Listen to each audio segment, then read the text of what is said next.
Vendia drogas, não muito tempo, mas um tempo suficiente, a qual estava me levando para um caminho de morte. E aqui eu vim compreender que realmente o que eu fazia não era certo. E é como diz o provérbio mudando, né, que mente vazia é a oficina do diabo.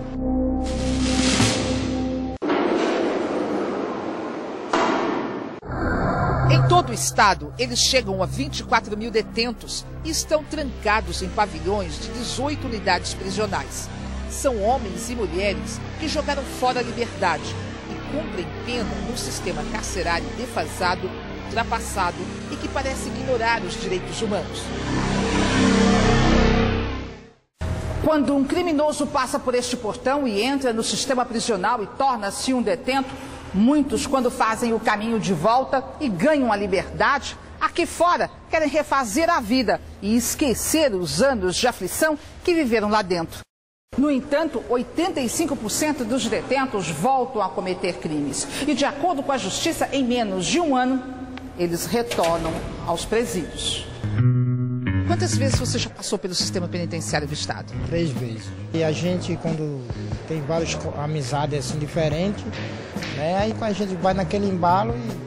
Eu passei 4 anos na rua procurando um emprego, mas não consegui. Então, através da bebida, me posicionou fazer o mal novamente. Eu voltei de novo na cadeia. E por falta de apoio, por falta de oportunidade, que as pessoas não dão ao reeducando que quando chega lá fora, porque é ex-detento, porque passou por uma prisão, a rejeição os leva a praticar novos crimes.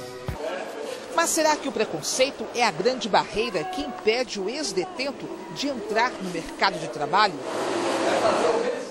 Infelizmente, há um certo preconceito e precisa mudar, né? Eu acho que todo mundo tem direito a uma segunda chance, uma segunda oportunidade. Todo mundo tem direito de viver, de sobreviver. E se ele quer viver honestamente, por que não? Na verdade, o preconceito pode ser considerado como uma das menores etapas a serem vencidas pelos ex-detentos. De acordo com o Poder Judiciário, 90% não sabem ler e escrever. E alguns chegaram aos 30 anos e nunca exerceram uma profissão. Eu mesmo estou com 30 anos de idade, nunca trabalhei, nem fichado, nem... Não, nunca trabalhei. Porque uma profissão? Não tenho nenhuma profissão. O que está por trás de tantos assaltos a bancos e homicídios? Vanessa de Araújo é uma das 96 psicólogas do sistema carcerário de Pernambuco e diz que a resposta para um índice tão alto de reincidência não é simples. O que pode levar uma pessoa a retornar à criminalidade seria o contexto social em que ele possa, onde ele vai ser inserido após a saída da prisão.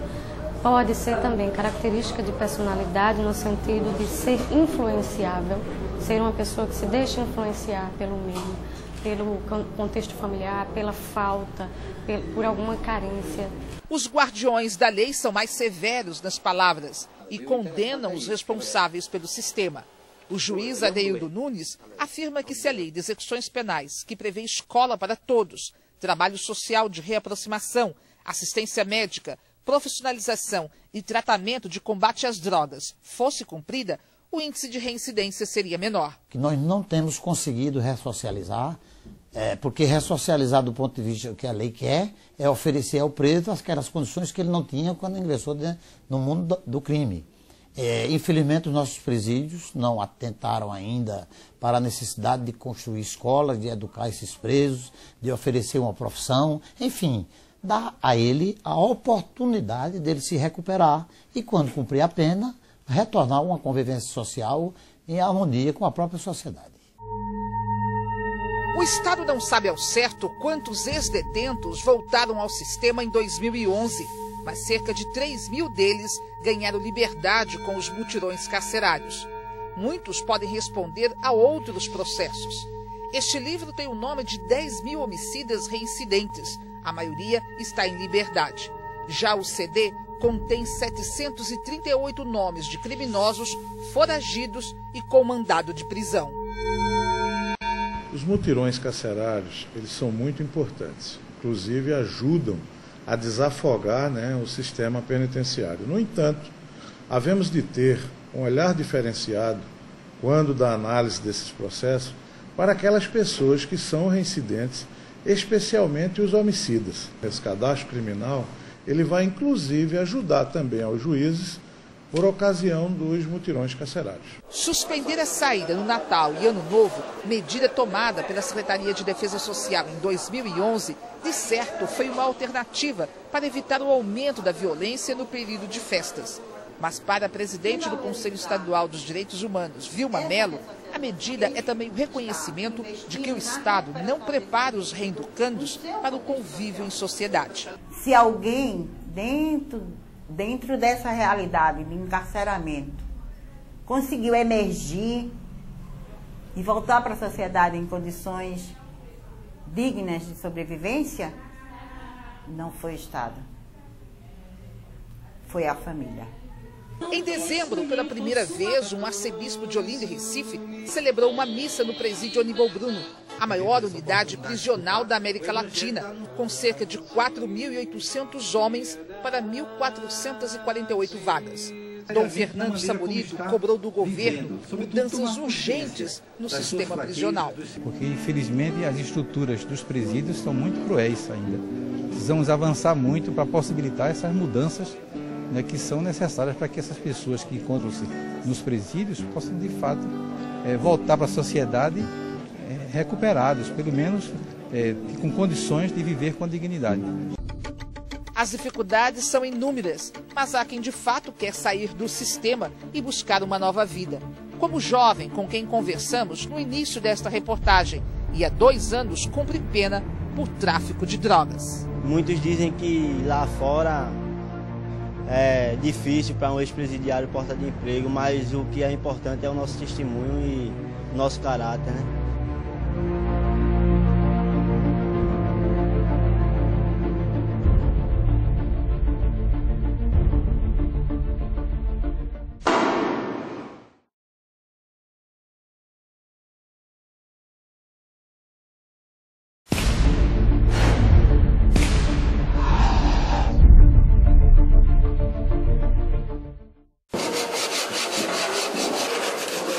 Das mãos que um dia cometeram um crime, uma lixa vai e vem sobre a madeira, dando acabamento a um brinquedo. O pincel desliza e surge o colorido da peça, e o sonho de uma profissão ganha forma. No final do ano passado, 27 detentos de Igaraçu receberam o certificado do curso de marcenaria. Para eles e outros 63 presos, todos concessionados, esta foi a chance de terem uma profissão e entrarem no mercado de trabalho quando ganharem a liberdade. Vou montar uma pequena empresa para mim, para vender, distribuir, alguma coisa assim, mais na área de artesanato e marcenaria. Não muito longe deste pavilhão, um outro grupo aprende no dia a dia a arte de fazer pão. Pão que é consumido pelos próprios detentos da unidade. São mais de 5.000 por dia. Um aprendizado para este rapaz que pela segunda vez cumpre pena. Já participou de assalto a banco e responde também por homicídio. Da última vez levou 5 tiros e acredita que ganhou uma nova chance. E eu quero abraçar essa oportunidade com unhas e dentes que Deus me deu e mostrar que a pessoa pode mudar. Dentro do presídio não só tem pessoas que a turma pensa que não vale, não tem mais jeito. Das 18 unidades prisionais do Estado, 17 oferecem educação básica. Mas isso não significa que há escola para todos, pois com a superlotação falta espaço. Dos 24.000 detentos, 23%, ou seja, 5.000, frequentaram uma sala de aula no ano passado, e é o maior índice do país. Na escola Dom Helder Câmara, que funciona no presídio de Igaraçu, 400 dos 600 presos que se matricularam concluíram o ano letivo. Segundo a diretora de ensino, muitos buscam a escola para passarem o dia fora dos pavilhões. Outros porque a cada 12 horas de aula conseguem a redução de um dia na pena. Uma minoria quer aprender. Mas o que acontece quando o ano letivo acaba? Uma vez concluído, como a gente terminou agora, 4 turmas terminaram o ensino médio, e agora? Professora, a gente vai ficar parado? A gente terminou o ensino médio agora. Não tenho mais o que oferecer, a não ser que surjam cursos profissionalizantes. Mas em questão de escolaridade, não tenho mais. Uma vez terminado o ensino médio, eles estão parados. Estão parados. Os dados da Secretaria de Ressocialização mostram que em 2011 foram realizados em 13 das 17 unidades prisionais de Pernambuco 23 cursos, entre eles pedreiro, pintura, eletricista, auxiliar administrativo, corte e costura, panificação, atendimento ao cliente e vendas. Dos 24 mil detentos, somente 1.221 tiveram acesso. Parcerias com empresas privadas também são feitas. Neste terreno no presídio de Igaraçu está sendo construído um galpão, onde vai funcionar uma fábrica de esquadrias. Serão 50 vagas de emprego, com direito a salário mínimo para o preso. Mas ainda é pouco para quem fala em ressocialização. O gerente de Educação e Qualificação Profissionalizante das SERES diz que o maior problema é a falta de espaço. Nos últimos 5 anos, com o Pacto pela Vida, houve um aumento muito grande no número de internos, de reeducandos no sistema. E isso proporcionou uma dificuldade em a gente ampliar algum tipo de assistência com relação à LEP. Nossa prioridade são os do semiaberto, que eles já estão para sair daqui a 6 meses, 1 ano, e eles precisam ser qualificados. E hoje a gente tem em torno de 3.200 no estado inteiro. Se a prioridade é o semiaberto, como ressocializar os detentos da penitenciária agroindustrial São João de Itamaracá? Em dezembro passado, 700 dos 2.000 presos, segundo o promotor da Vara de Execuções Penais, Marcelo Zugietti, estavam usando tornozeleira eletrônica dentro da unidade, quando o equipamento eletrônico deveria ser usado nas saídas de fim de semana. Eu fiz um ofício requisitando que essas tornozeleiras eletrônicas dentro da unidade do semiaberto fossem retiradas, não só em Itamaracá, como em todo o estado, se assim tivesse acontecendo. E aqueles presos que tiverem sido punidos por algum deslize da máquina dentro da unidade prisional, sem dúvida nenhuma que essa punição não tem o menor valor, nós vamos dar um parecer para que eles possam voltar ao semiaberto, até porque essa punição é fruto de um ato ilegal e irregular do Estado. Para esta professora de Direito Penal, que também faz parte do Conselho Penitenciário do Estado e trabalha com o movimento Pró-Cidadania, a palavra certa deveria ser reinserção social e não ressocialização. O modelo a ser seguido deveria trabalhar o indivíduo e não o coletivo. A massa ela pode ser manipulada, pode ser adestrada. Eu não posso pensar numa reintegração social, numa ressocialização, que seria equivocado, mas numa reinserção social, sem pensar nas singularidades, na capacidade de cada sujeito, na necessidade de cada sujeito, no desejo de cada sujeito. Eu não posso esmagar tudo isso, assujeitá-lo completamente e depois devolvê-lo. Esse processo tem que ser integrado com a vontade e o desejo do próprio preso. De 2002 até o fim do ano passado, 4.968 mulheres foram presas na colônia feminina do Recife. A maioria, segundo dados da Secretaria de Ressocialização, foi presa por tráfico de drogas, tem um ensino fundamental incompleto e 2 filhos. Mas quantas dessas mulheres tiveram a oportunidade de fazer um curso ou até mesmo de trabalhar lá dentro do presídio no processo de ressocialização? No dia 21 de dezembro passado, uma detenta ganhou a liberdade depois de ter cumprido 1 mês e 11 dias de prisão por receptação de produto roubado. Vejam o desespero dela quando passou por aquele portão. 1 metro quadrado, dorme 9 pessoas no chão, você não tem condições nem de você se mexer. Você dorme assim de banda e você não pode ter que amanhecer o dia naquela posição. Quando eu passei daí para lá, eu achava que eu ia morrer a qualquer momento, porque eu não ia suportar que as pessoas iam esquecer de mim, que eu não voltaria mais. Eu não sei como é que vai ser minha vida.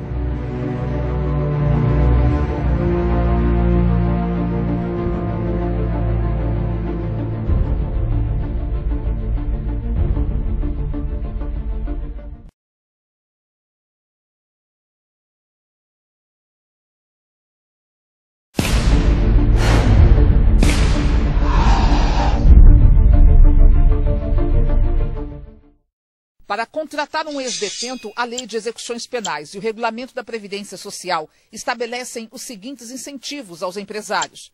O trabalho do preso no regime aberto e semiaberto não está sujeito à CLT. O empresário fica isento de encargos como férias, 13º e FGTS. A remuneração mínima corresponde a 3/4 do salário mínimo.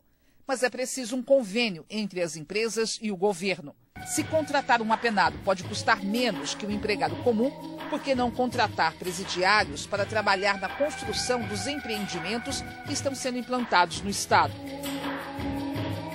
Eles são os primeiros suspeitos de qualquer problema que ocorra, mesmo indevidamente.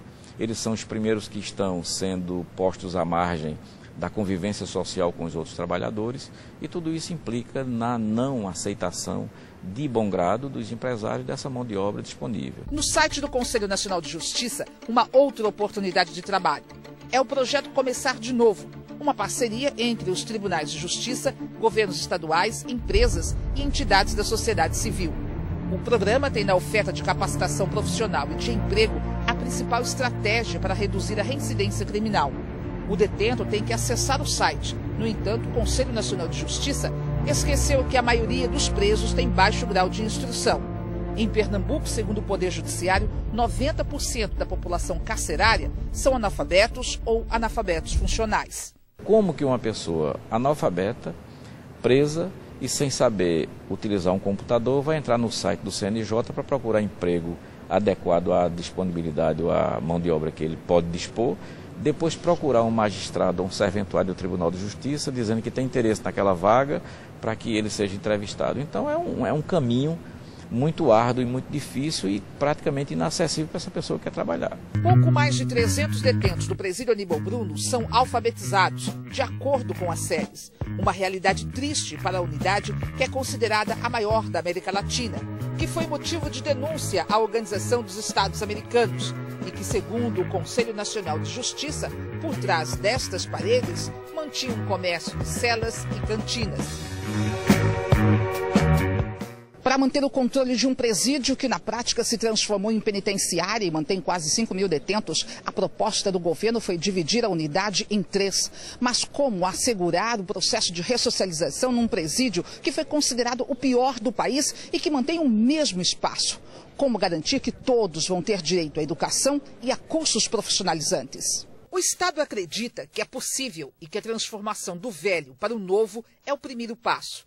As novas unidades são o Presídio Marcelo Francisco de Araújo, o Presídio Juiz Antônio Luiz Lins de Barros e o Presídio Frei Damião de Bozano, que tem capacidade para 1.200 detentos e é de segurança máxima. Aqui nós vamos ficar com presos, com detentos de 4 processos acima, que significa aqueles que são reincidentes. A nossa equipe foi a primeira a entrar no complexo Aníbal Bruno depois da divisão. E o presídio que visitamos foi o Frei Damião de Bozano. O quadro de chaves na parede deixa claro que a figura do chaveiro não existe mais. Já o muro que separa as 3 unidades tem 5 metros de altura por 900 de extensão. Esta área era conhecida como Morro no antigo Aníbal Bruno. Aqui, além de educação escolar, os detentos passaram a ter atendimento médico, odontológico, uma padaria, uma cozinha com estrutura para a produção de 3.600 refeições por dia e ainda uma cozinha-escola que vai ser construída neste terreno. É um projeto de forma inédita no país, né, que a gente vai montar um módulo de ensino dentro da unidade prisional. Na verdade, está programado para as 3 unidades do complexo Aníbal Bruno, em que vão funcionar 4 salas de aulas, em que a gente vai ensinar toda a parte de cozinha para os reeducandos. Ao todo, ao longo do ano, vão ser 1.200 reeducandos treinados. Eles vão aprender a parte de churrasqueiro, cozinheiro, confeiteiro, padeiro, todas as áreas envolvidas com alimentação. Então, é uma empresa qualificada para fazer isso. Correndo contra o tempo, depois de quase 10 anos sem construir uma unidade prisional, o complexo de Itaquitinga é o modelo de presídio escolhido pelo Estado para receber 3.126 detentos, que serão chamados aqui de reeducandos. Segundo a Secretaria de Ressocialização, todos terão direito à escola, oficinas e trabalho. Aqui, tudo está sendo pensado e preparado para reintegrar o preso à sociedade quando ele ganhar a liberdade. A 90 quilômetros do Recife, o complexo ocupa uma área de 98 hectares e vai reunir 5 unidades prisionais no mesmo local, com administrações independentes. 3 presídios serão destinados ao regime fechado e receberão os detentos da Barreto Campelo. Já nestas duas unidades vão funcionar o semiaberto. Para cá será transferida parte dos detentos da penitenciária agroindustrial São João de Itamaracá. São celas para 2, 4 e até 8 detentos. Área para alimentação, oficinas de trabalho e lazer. O sistema de segurança será um dos mais avançados do mundo, com o uso da tecnologia de ponta. Pernambuco está tomando essa iniciativa. Pernambuco acredita que através dessa parceria público-privada a gente vai retomar, ou melhor, vai iniciar um processo de uma política prisional no Brasil. Itaquitinga é a prova que o Estado não tem competência de cumprir com o que determina a lei, que é a custódia. Então ele está dividindo responsabilidades com o particular. Mas é preciso, até que a gente espere, saber qual vai ser a proposta. Que este centro vai nos ensinar a ressocializar. O reeducando vai ter todas as condições, todo um ambiente propício. Só se ele não quiser é que não será ressocializado, porque as condições serão as melhores do Brasil.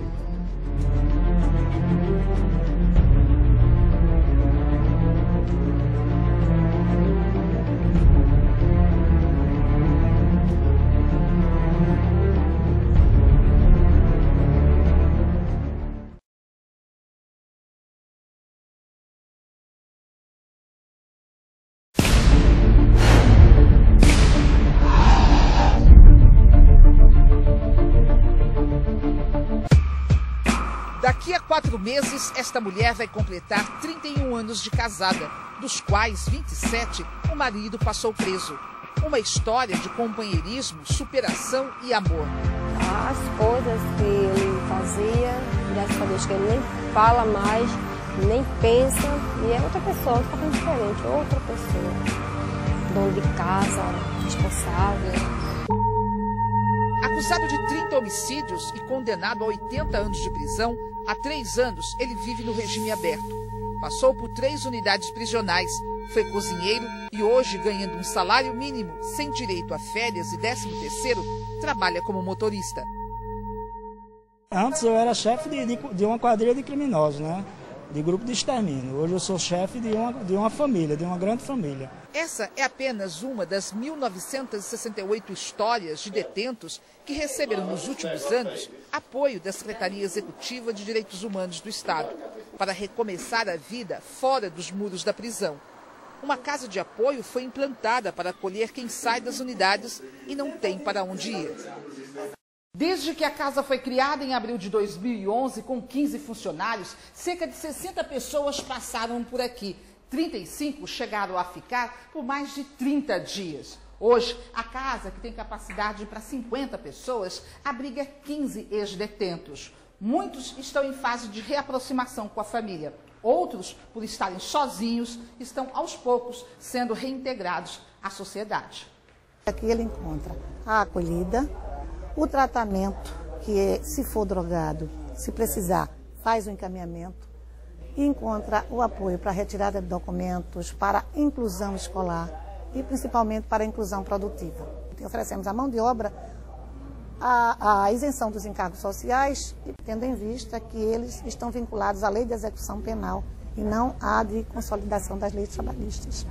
A CAEL, Casa de Acolhimento a Egressos e Liberados do Estado, mantém convênio com 21 empresas, das quais 7 são privadas.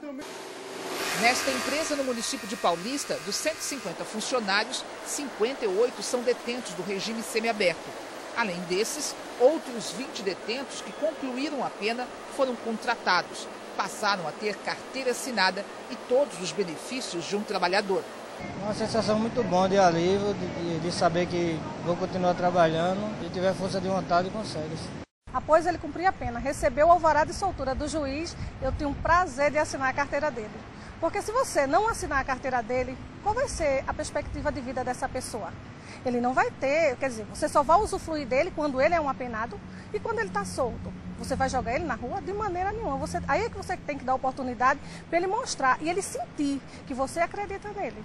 A Secretaria de Ressocialização mantém o mesmo tipo de convênio com outras 30 empresas. E o Tribunal de Justiça já conseguiu empregar temporariamente 75 detentos.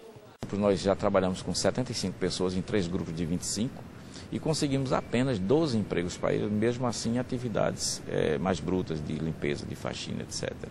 Então o mercado é muito fechado e mesmo eles estando munidos de uma carta de apresentação expedida pelo Tribunal de Justiça de Pernambuco, eles têm dificuldade de serem aceitos no mercado. Este empresário diz que não se arrepende de ter contratado mão de obra carcerária. A Secretaria de Ressocialização, ela dá um suporte muito grande, acompanha e quando há qualquer problema ela ajuda a resolver. Sai ganhando o Estado porque melhora o índice de ressocialização.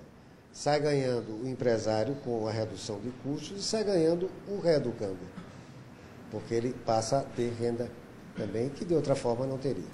Mas nem todos esperam pela carteira assinada. Este rapaz foi assaltante de banco, cumpriu 9 dos 17 anos a que foi condenado. Trabalhou como faxineiro, serviços gerais e hoje tem seu próprio negócio. É artesão na Casa da Cultura. Algumas vezes, sim, eu pensei em voltar para a vida do crime, que no começo eu encontrei um pouco de dificuldade, mas tive força de vontade e teve pessoas que apoiou. É como eu digo, a confiança é o que leva a gente a acreditar que futuramente a gente pode conquistar qualquer coisa, né? Então foi através dessa confiança, as pessoas que confiaram em mim, eu tive medo de decepcionar elas, que lutei para conquistar esse espaço aqui, né? E minha dignidade novamente. Aos 56 anos, este homem é um exemplo de luta e perseverança. Passou 12 anos no Aníbal Bruno e, vivendo quase na miséria, vende doces para sobreviver. Queria fazer mais coisas, né? Se eu tivesse um comércio, né?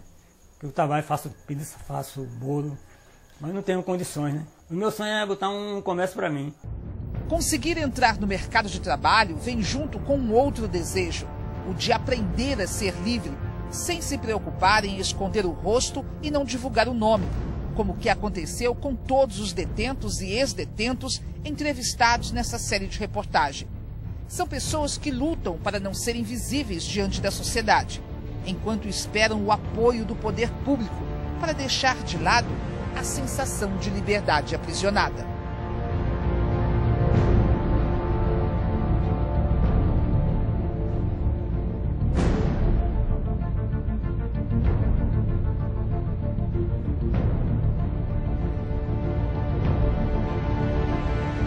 Deveria ter mais assistente social e psicólogo, deveria ter mais incentivo à escola, deveria ter mais vaga de trabalho, tanto na unidade quanto fora, né? As firmas deveriam contribuir, né? Se querem que o índice de criminalidade baixe, deveria todo mundo se unir para tentar amenizar, né? E os presos também se conscientizar e fazer a sua parte. Se não se dá oportunidade, deixa a pessoa ociosa presa, se ele não aprendeu nada, ele vai voltar a fazer a mesma coisa, vai voltar pior do que já era.